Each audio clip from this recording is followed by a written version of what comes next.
Hi welcome to hash నేను మీ Manoj. Telangana BJP నాయకత్వం గతంలో ఎన్నడూ చేయని సభ్యత్వాన్ని చేయించింది ఈసారి. సో పార్టీ అభిమానులు, సానుభూతి పరులు, కార్యకర్తలు పెద్ద ఎత్తున సభ్యత్వాలు తీసుకున్నారు. సో ఈ సంఖ్య 35 లక్షలు దాటిందని అంటున్నారు బీజేపీ నేతలు. అంతేకాదు ప్రస్తుతం అన్ని స్థాయిల్లో కమిటీలు వేసుకునే అర్హత కూడా వచ్చిందట రాష్ట్ర పార్టీకి. సో అసెంబ్లీ ఎన్నికల్లో అనుకున్న స్థాయి ఫలితాలు రాకున్నా పార్లమెంట్ ఎన్నికల్లో మాత్రం అనూహ్యంగా సీట్లు, ఓట్లు వచ్చాయి తెలంగాణ బీజేపీకి. సో 8 ఎంపీ సీట్లు, 35% ఓట్లు పడటంతో అదే ఊపు తగ్గకుండా ఇంకా పెంచాలనుకుంటుందట పార్టీ నాయకత్వం. సో సంస్థాగత ఎన్నికల ద్వారా క్షేత్రస్థాయిలో బలోపేతమై లోక్సభ ఎన్నికల్లో పడ్డ ఓటును కాపాడుకోవాలన్నది పార్టీ ప్లాన్గా తెలిసింది. ఆ క్రమంలోనే వీలైనన్ని ఎక్కువ పోలింగ్ బూత్లకు పార్టీ కమిటీలను చేయాలని కూడా కసరత్తు చేస్తుందట.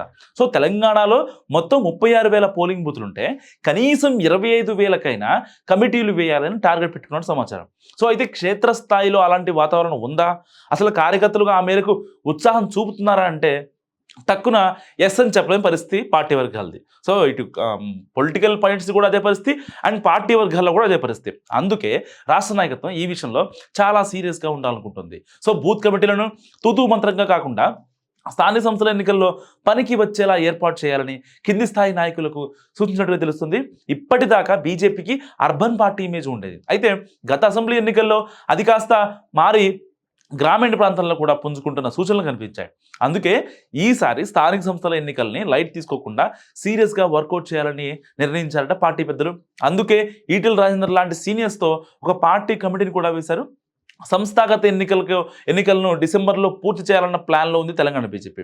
సో బూత్ కమిటీ నుంచి రాష్ట్ర అధ్యక్ష ఎన్నిక వరకు పూర్తి చేయాలని అనుకుంటుందట.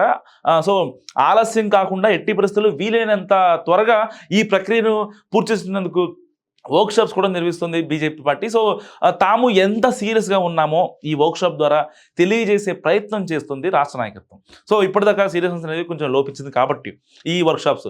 సో సంస్థాగత ఎన్నికలను స్థానిక సంస్థల ఎన్నికలకు స్ప్రింగ్ బెంచ్గా ఉపయోగించుకోవాలన్నది తెలంగాణ కమల్నాథ్ ప్లాన్గా తెలుస్తుంది. పట్టణ ప్రాంతాలకే పరిమితం అనే మాక్ నుంచి గత అసెంబ్లీ ఎన్నికల్లో బయటపడ్డాం కనుక ఇక మాస్ ఇమేజ్తో రూరల్ ఏరియాల్లో పాతుకుపోవాలన్న కాషాయ దళం ప్లాన్ స్థానిక సంస్థల ఎన్నికల్లో ఏ మేరకు వర్కౌట్ అవుతుందో చూడాలి మరి. సో ఈ వీడియో గురించి మీరేమనుకుంటున్నారో నా కామెంట్ రూపంలో తెలియజేయండి. చూస్తూనే ఉండండి హ్యాష్ ట్యాగ్ యూ.